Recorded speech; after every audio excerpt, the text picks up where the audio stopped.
उत्तरकाशी यमुनोत्री यात्रा पड़ाव में स्याना चट्टी में बनी अस्थायी झील ने स्याना चट्टी में घर, दुकानें सबको अपनी चपेट में ले लिया है, जिससे वहां पर अफरा तफरी है। आज जिला प्रशासन की टीम स्वयं, डीएम और विधायक ने भी मौके पर जाकर स्थलीय निरीक्षण किया है, जिसकी तस्वीरें हमने आपको दिखाई। जिला प्रशासन मौके पर मुस्तैद है, पीड़ितों की हर संभव मदद की जा रही है। मुख्यमंत्री से भी बात हुई है। मुख्यमंत्री ने कहा कि पीड़ित परिवारों की हर संभव सहायता की जाएगी।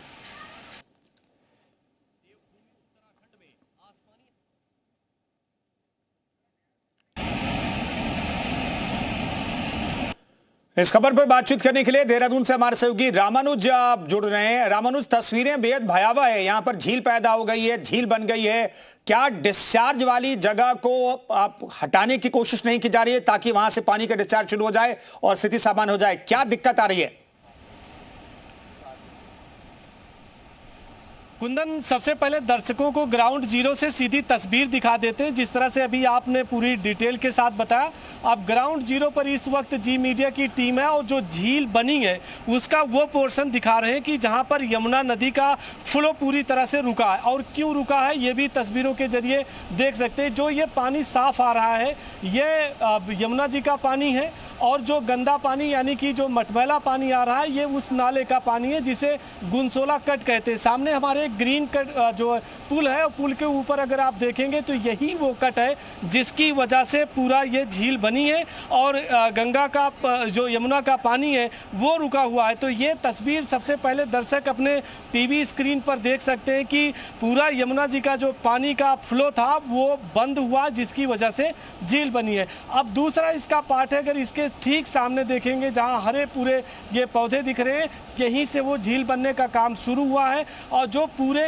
इस रेस्क्यू ऑपरेशन में टीम लगी हुई है वो लगातार कोशिश कर रही है। अभी डायनामाइट के जरिए कुल 5 विस्फोट कराया गया है, जिसके वजह से जो बड़े पत्थर हैं उसको हटाया जाए। और ये अगर मलबा निकलता है तो दर्शक इसको ज़रूर देख लें कि ये अगर मलबा निकलता है अंदर का तो इसकी वजह से फ्लो पूरी तरह से पानी का शुरू हो जाएगा और झील का जो पानी है वो धीरे धीरे करके डिस्चार्ज होगा और जो झील बनी है वहाँ जो लोगों को दिक्कतें आ रही हैं वो सामान्य हो जाएंगी। तो ये सबसे एक्सक्लूसिव तस्वीर ग्राउंड जीरो से दर्शकों को दिखा रहे हैं कि यही पूरा वो अब स्थान है।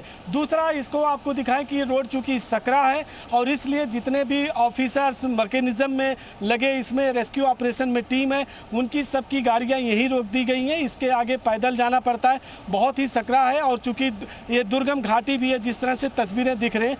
तो आपको अपडेट ये बता दें कि अभी तक डायनामाइट के जरिए 5 बड़े विस्फोट कराए गए हैं और जिससे जो बड़े बड़े बोल्डर, एक बार तस्वीर आपको इस यमुना घाटी की दिखा देते हैं। और यहाँ पर अगर आप तस्वीर देखेंगे तो एक साफ पानी बिल्कुल आपको दिखाई देगा जो दुधले रंग का है। और उस पानी को अगर आप देखेंगे इसी का फ्लो जैसे बढ़ेगा, यानी कि जिस स्पीड के साथ ये फ्लो पानी का बढ़ता है उसी के अनुसार उधर यानी कि जो झील बनी है उसका पानी कम होता जाएगा और जनजीवन सामान्य हो जाएगा। जिस तरह से डीएम ने ये कहा कि पहली कोशिश यही की जा रही कि जो अभी तक की झील बनी है अगर पानी ज़्यादा मात्रा में उसको निकाला जाता है तो फ्लो सही हो जाएगा और इससे आवागमन सही हो सकता। तो यहाँ पर लगातार है, चूँकि अगर आपको दिखाएं कि जहाँ से पानी आपको नज़र आ रहा है विस्फोट बिल्कुल इसी के ठीक सामने हो रहा। तो ये पूरी दुर्गम वैली का ये जो जिसे गुनसोला रामानुज हमारे सहयोगी ग्राउंड जीरो पर मौजूद हैं जहाँ पर झील बन गई है, वहाँ से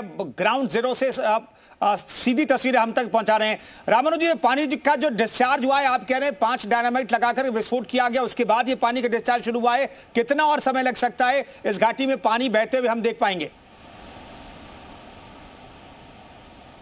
देखिए तस्वीर आपको दिखाएं, पहले पानी का फ्लो देखें और इस फ्लो को जितनी तेजी के साथ किया जाएगा उतने ही उस साइड का पानी कम होगा और जनजीवन सामान्य होगा।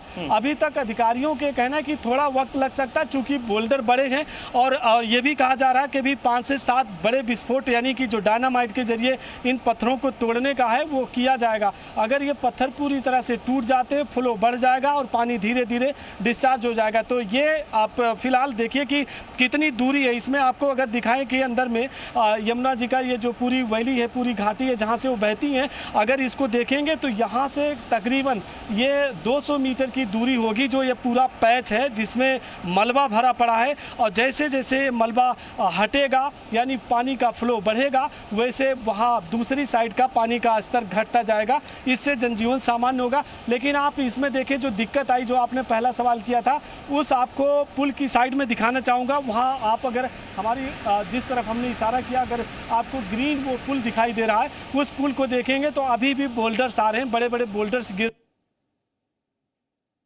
बिल्कुल। तो रामानुज ग्राउंड जीरो पर मौजूद हैं और ये स्थिति स्याना चट्टी की है जहां पर घर, दुकान, मकान सब पानी में डूब गए हैं। और पानी इसलिए भर रहा है वहां पर क्योंकि यमुना नदी में झील बन गई है, प्राकृतिक झील है। आगे मलबा आने की वजह से पानी डिस्चार्ज नहीं हो रहा है और स्याना चट्टी में पानी भर गया है। होटल, दुकानें, घर सब पानी में डूब चुके हैं। वहां पर इसके ऑपरेशन चलाया जा रहा है। ग्राउंड जीरो पर हमारे सहयोगी रामानुज मौजूद हैं, उनसे आगे भी अपडेट लेते रहेंगे। फिलहाल रामानुज, बहुत बहुत धन्यवाद ग्राउंड जीरो से तस्वीरें हम तक दिखाने के लिए और वहां के हालात हमें समझाने के लिए। इधर रुद्रप्रयाग